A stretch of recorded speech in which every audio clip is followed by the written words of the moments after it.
and the tie-in between that and what's going on in Iran and against Syria, and of course we have electoral politics in play in America, is if things get bad enough and the politicians are worried about being reelected, and the number one issue in the minds of the voters is the economy affecting them personally. They don't watch GDP or they watch pocketbook issues. They watch can they pay their mortgage? Do they have a job? Will they have a job next week or maybe tomorrow morning? That's what they pay attention to. And if they are scared, and if they think the government is doing nothing to help what they fear they may lose, or maybe have already lost, as so many are experiencing, then they're likely to vote against the president and the key party people in power and go another way. And even though the alternative may be worse than what exists right now, that's the way it usually plays out.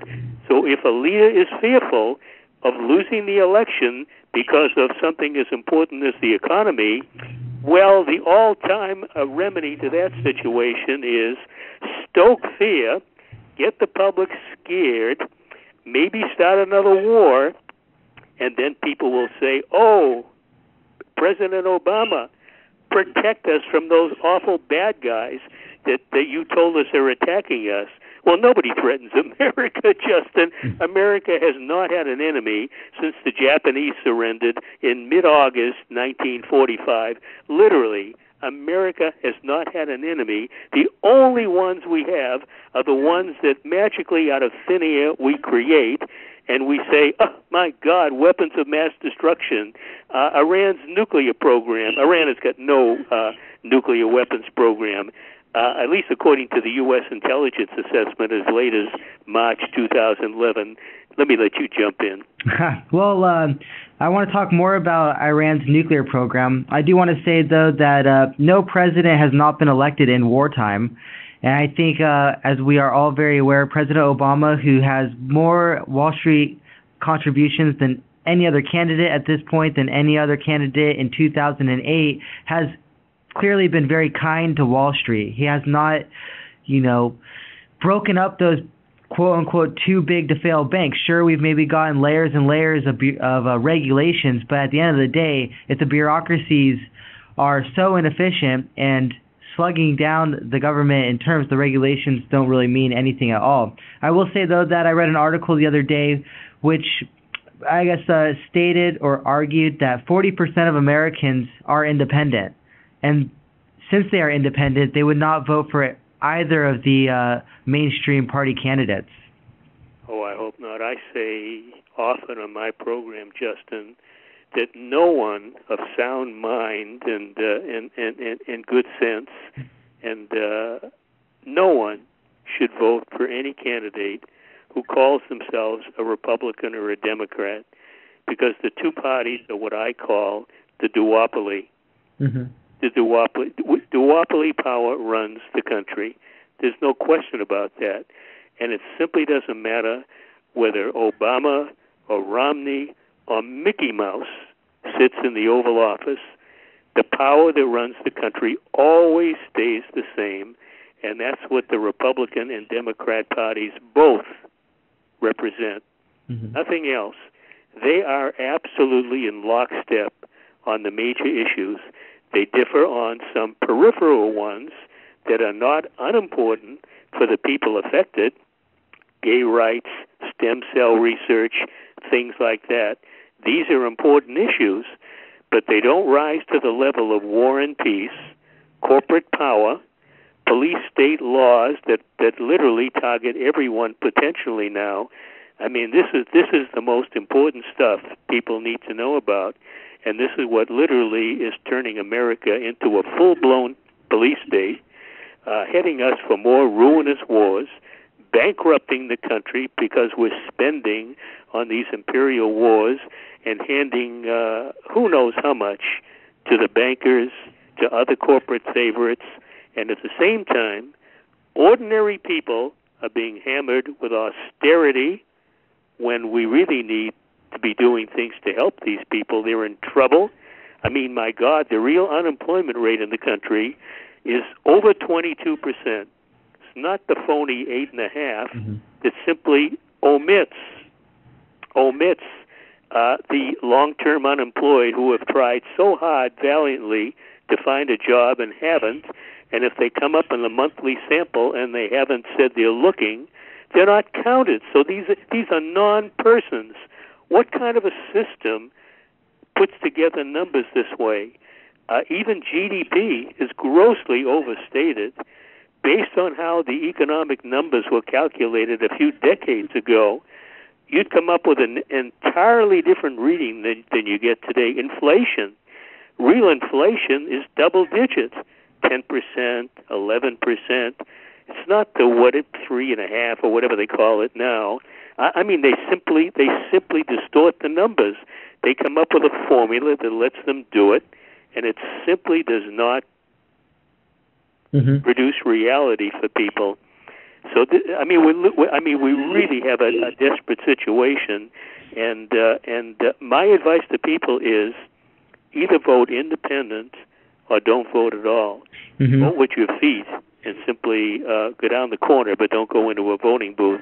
But it's very possible that we could do something to change the system if enough people understand, Justin, and realize that these people in Washington, their policies are hurting us. They're not helping us. And we need another way, and we need to find some candidates who will represent people honestly. We sure had one in 2008 running for president on the Green Party ticket, Cynthia McKinney, and she was a two-time congresswoman, a rare person in Congress who was the real thing, a people's representative. And boy, those are very, very few and hard to find.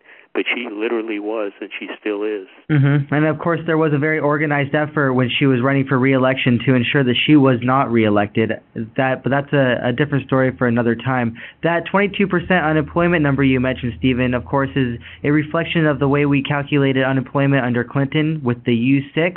And that's a number we've been talking about for about 2 years, is that 22%. I know I've read in Bloomberg articles, for example, again, about a year and a half, 2 years ago, which stated that unemployment in California was more like 27%, in Arizona, low 30 percentile. In terms of inflation, I think if you were to ask a average housewife if she believed the government's official number or a number that is generated based on the way everything was calculated a few decades ago, she'd probably say that she believes that inflation over the last 2 years is probably more like 35%. Now, going back to Iran real quick, one thing that, say, the countries in 2011 that U.S. took issue with have in common is that neither had a central bank. Does Iran have a central bank, Stephen? Oh yeah, they sure do, and I believe that it's pretty much a state-controlled central bank, which is the way they all should be. This is one of the few policies I agree with Ron Paul on. I mean, Ron Paul wants to get rid of the Federal Reserve, and we absolutely agree on that. Either get rid of it or nationalize it. And to let Wall Street run the Federal Reserve. They own the Federal Reserve. They run it because they own it. Yeah. They literally own it. And that's public information, but nobody talks about it except people like Bob Chapman. I'm sure you do when you have people like Bob on, and I do on my program, and I've written about it in my book, How Wall Street Fleeces America. The opening volley is to explain what the Federal Reserve is, and he also is very much against imperial wars. His record on that is a little mixed, but he has been extremely outspoken about starting another war with Iran, and I'm not sure if he's commented on Syria, but I'm certain he would feel the same way.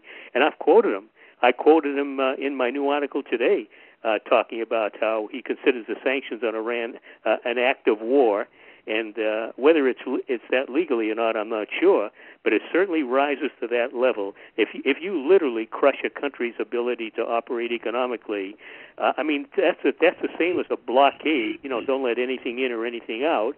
An embargo that literally stops commerce from going on, entering or leaving the country, and that is officially an act of war. And Ron Paul is extremely outspoken about this and doing it publicly on the campaign trail. I just hope that people are listening to him and catch on and realize that these other lunatics he's running against, they want to bomb Iran, they want to bomb the nuclear plants.